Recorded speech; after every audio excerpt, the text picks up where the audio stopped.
So what was voted the worst invention ever? It was nuclear weapons.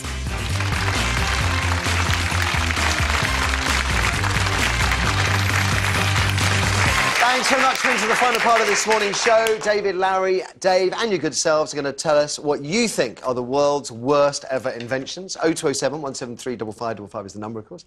Dave's new show, Genius, sees members of the public dream up these fantastic inventions, ideas that are just so good they'll almost certainly never be made. A duvet hooked to a conveyor belt, so if you're sharing a bed with a duvet hogger, the conveyor belt will keep bringing your side back to you. Or my own personal favourite, the Democrabus, where passengers vote on which route the bus should choose. But not all the contestants' ideas are pure genius. Now, the Japanese practice something called, I think I've got this right, chindogu, which is the art of inventing ingenious but ludicrous everyday objects, such as the umbrella that collects water and a special face serviette for messy eaters, which I could actually do with. But what are the naffest inventions that have actually been turned into reality? Car alarms, we've heard about, the teas made, estate agents, guns, mobile phones, cigarettes, Twitter, speed cameras, the City of London, lava lamps, religion. One of the Right Stuff team, Jemima, suggested wheelie suitcases as the worst ever invention. She's sick of being tripped over by them at airports, which is bizarre because the other day when I was in an airport, I was thinking, why did it take so long for someone to invent them? The wheel and a case. They're brilliant. What is the worst invention ever? Eric hit the streets to find out. I would say the tin opener that's battery operated, that you stick on top of the tin. By the time you finish doing it, it takes longer than it does to use a manual one. Mobile phones, because you're contactable 24/7. The internal combustion engine, because it's killing the world. It has to be the mobile phone, really. Why is that? Because you can be contacted all the time. Now, the BlackBerry, that's the worst one, actually. Waterbeds, because you roll all over them and you can't keep still. Oh, new telephone boxes, like the red ones. Sliced bread. Why? Very unhealthy. It makes people lazy. Men, because they're like dirty and then they don't wash and they smell really bad, like you. OK. Weird. Waterbeds, you roll all over them. That's the whole point, I think you'll find. Dave, shoes for dogs? Shoes for dogs, what, do you want to come on the show? No. Shoes for dogs is what you're suggesting. Any others that, I mean, actual real-life inventions? There's things that you sort of know why it was invented, and it's sort of to save water, and people leave taps on in public bathrooms and things. But with those things where there's like a spring-release tap where you press it, and it gives you a little burst of water, and they're always set so that you take your hand off and it's immediately gone. And you need two hands to wash, and you can't... That annoys the hell out of me, that.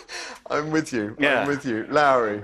I quite like the mobile phones, but what I don't like is the mobile phone charger, because you've got this huge, great plug. It's a massive, the plug, isn't it? They're getting smaller, though. Yeah, little thin wire, and then the teeny, tiny little thing you've got to try and fit into it. Like, why could they not have just made that big so it just Why can't it be one size fits all? Yeah, well, they're working on that now, aren't they? They're working on that Why can't they just have one? Yeah. Well, they're shrinking everything. The smallest any invention can get, they always say it's as small as a credit card. Yeah. That's as small. So until they invent a smaller credit card, there is a limit on how small inventions can get. Down escalators?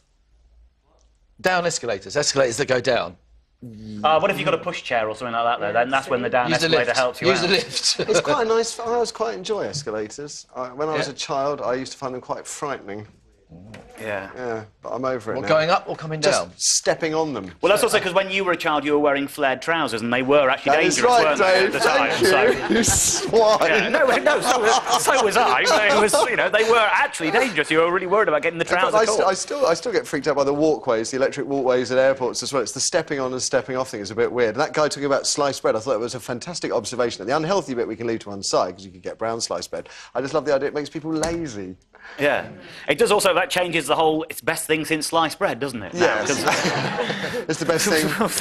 Best thing since Genius. Yeah. Amy, let's go to the phones, please. All right, before we go to the calls, we've got Chris from Mill Hill's just emailed in saying it's got to be government and local authorities. Yeah, no, I think a lot of people would go along with that. But we've got a caller, and it's Anne on line 1. Anne, good morning.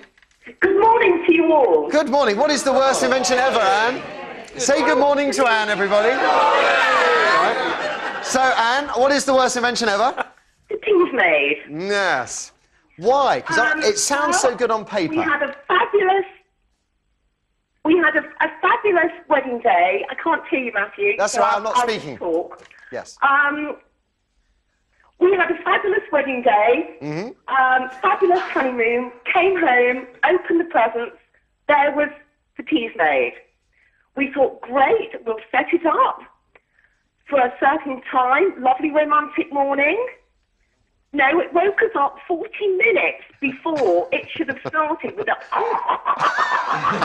So you got the goblin then? That was our first round. It's like having a cappuccino maker next to the bed, though. Nothing like a goblin. When she got married, I bought her a nice present, but I handed it back.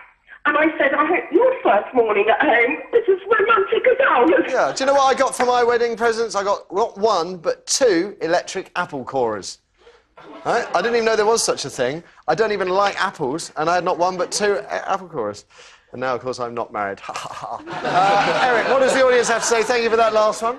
OK, well, this is Gareth from Watford. Hello, Gareth. Hi, Eric. So, what's your question? I think it's not an actual device as such, but the worst invention ever is religion. All the world's problems seem to stem from it at the moment. So I think that's the worst. Yeah, but without it, you'd be worried about whether the sun would come up, what would happen to you when you died. No, I'm not fussed about that.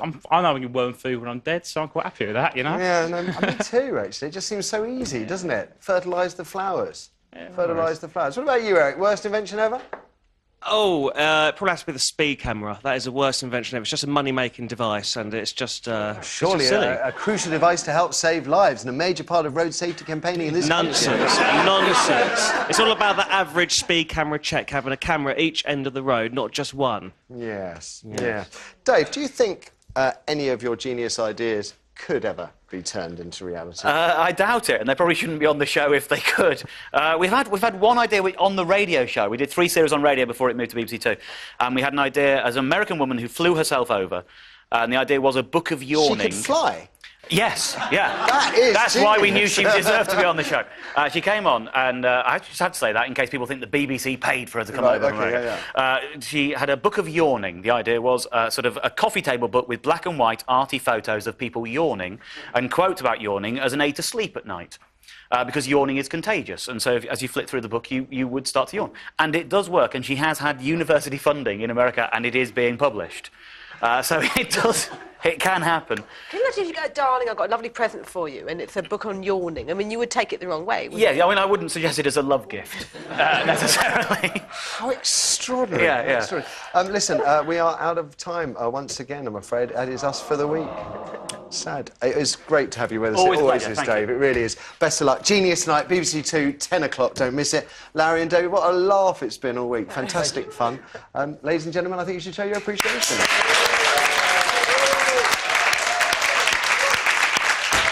Biff Baff Boff. Next week, Dominic Holland and Anne Diamond make up the panel, while special guests include Aussie funny man Mark Little, a grumpy old man Rick Wakeman, and actress, now best-selling writer Roberta Taylor. We'll see you Monday at our new extra convenient time of 9:15, and don't forget the clocks go forward on Sunday. Have a great weekend. Bye for now.